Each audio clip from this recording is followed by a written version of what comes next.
Hi friends, I am Renu Singh. आज मेरा SBI PO का पीओ प्री का एग्ज़ाम था जो फर्स्ट शिफ्ट में था। उसका मैं एनालिसिस आपको बताती हूँ और कट ऑफ क्या जा सकता है। मैं पर्सनल अपना रिव्यू देती हूँ कि क्या जा सकता है कट ऑफ। तो हमारा क्वेश्चन पेपर मॉडरेट था। मॉडरेट टू लेंदी बोलेंगे इसको, क्योंकि जो क्वेश्चन पेपर था ना वो काफ़ी आरसी भी था इंग्लिश में, जैसे वो भी काफ़ी लेंदी था। और मैथ्स में डीआई वगैरह भी काफ़ी कैलकुलेटिव थे और लेंदी थे। तो मैं चलिए आपको बताती हूँ कि मेरा क्वेश्चन पेपर क्या था। आज का 5 जैन का एसबीआई पीओ प्री का क्वेश्चन पेपर क्या था। तो फर्स्ट स्टार्ट करते हैं इंग्लिश से, क्योंकि हमारा क्वेश्चन पेपर ऐसे ही आता है, इंग्लिश सेक्शन फर्स्ट रहता है और उसके बाद फिर क्वांट का और उसके बाद रीजनिंग हमारा। तो हमारा क्वांट में आज क्या था, सबसे पहले इंग्लिश में क्या था मैं बताती हूँ। इंग्लिश में हमारा पेपर काफ़ी मतलब मॉडरेट बोलेंगे, इसको इजी नहीं बोलेंगे, और आरसी मॉडरेट था।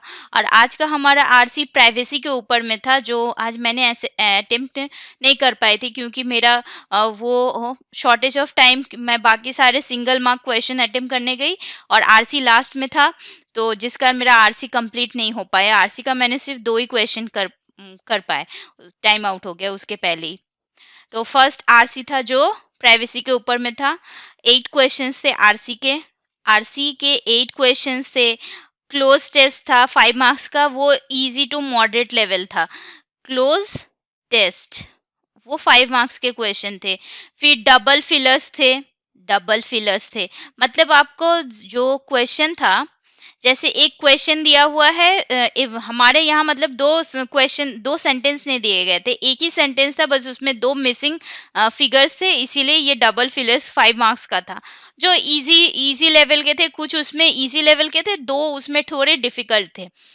वर्ड रीअरेंजमेंट था और 4 मार्क्स का। वर्ड रीअरेंजमेंट 4 मार्क्स था। मैच द कॉलम था हमारा था। मैचिंग था 3 मार्क्स का। और एरर था, ये हमारा 5 मार्क्स का था। तो ये टोटल हमारे इतने क्वेश्चंस थे। ये हमारे टोटल 30 क्वेश्चंस थे।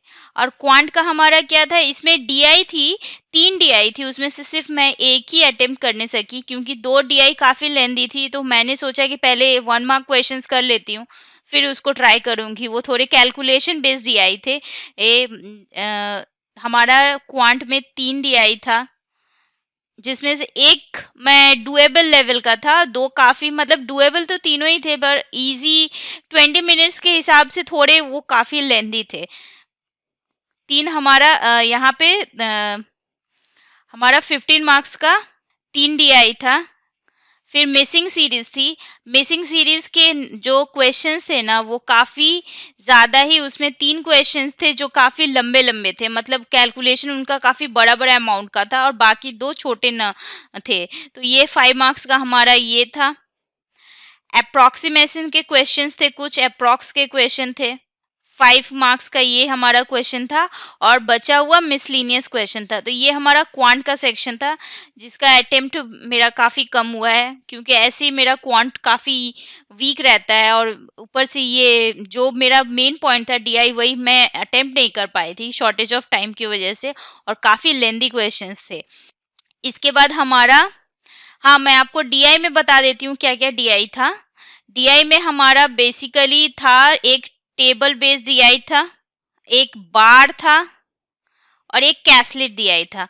कैसलेट डीआई मुझे पढ़ने का टाइम नहीं मिला, इसलिए मुझे उसका कोई आइडिया नहीं कि वो किसके ऊपर था, लेकिन टेबल बेस्ड था। और ये एक बार था क्योंकि एबीसी बोल के एक था, और एक टेबलर जो फॉर्म का था वो हमारा 2001 2 ऐसे दिया हुआ था कि एक फिगर दिया हुआ है ए और बी का, उसमें किसने कितना लैपटॉप और मोबाइल सोल्ड किया इसके ऊपर में था, जो काफ़ी डुएबल था। वो क्वेश्चंस काफ़ी अच्छे थे, तो वो मैंने अटेम्प्ट किया था। और अप्रॉक्स और मिसिंग सीरीज मैंने दोनों ही अटेम्प्ट किए थे। मिसलिनियस के मैं 1-2 क्वेश्चन ही अटेम्प्ट कर पाई थी। और इसके बाद मैं बताती हूँ रीजनिंग का हमारा क्या था। रीजनिंग में हमारा एज इट इज पजल तो रहेगा ही, पजल था एंड सिटिंग था। ये हमारे थे 25 मार्क्स के, मतलब 5 थे, मतलब यहाँ पे हमारा 5 पजल एंड सिटिंग था।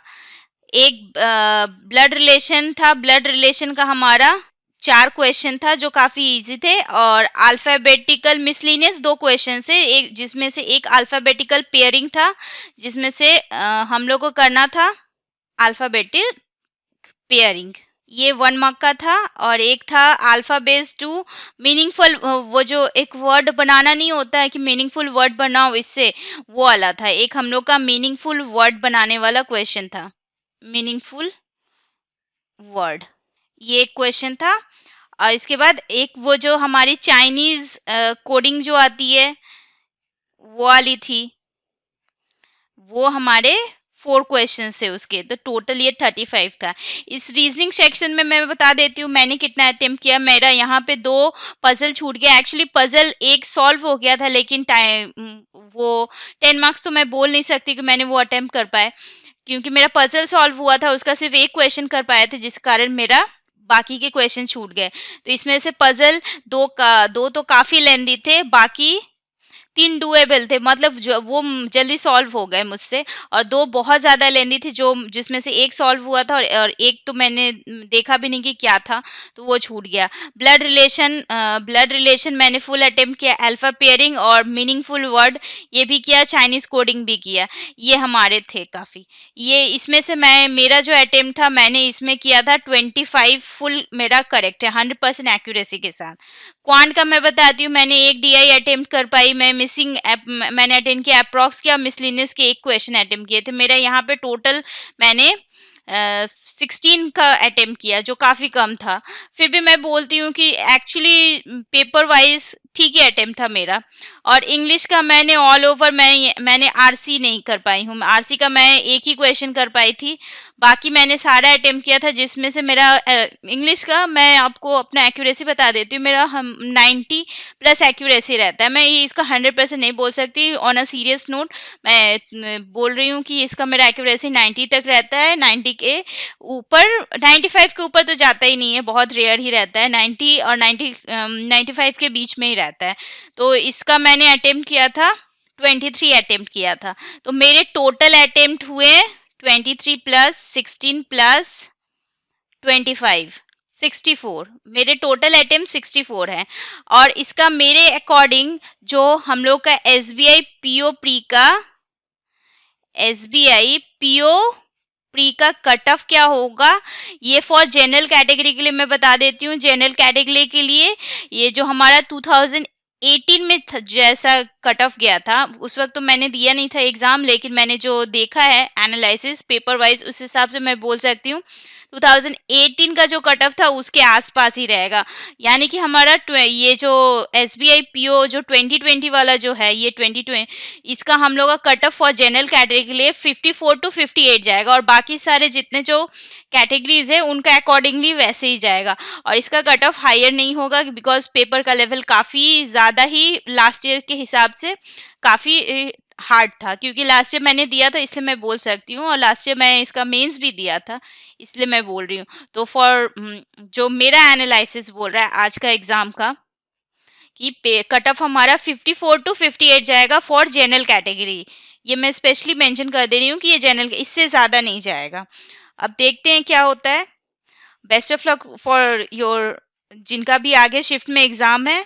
और ये मेरा आज का रिव्यू था, आपको कैसा लगा, और आप अपना अटेम्प्ट ज़रूर बताएंगे मुझे, ताकि मैं भी जान सकूँ किसने कितना अटेम्प्ट किया।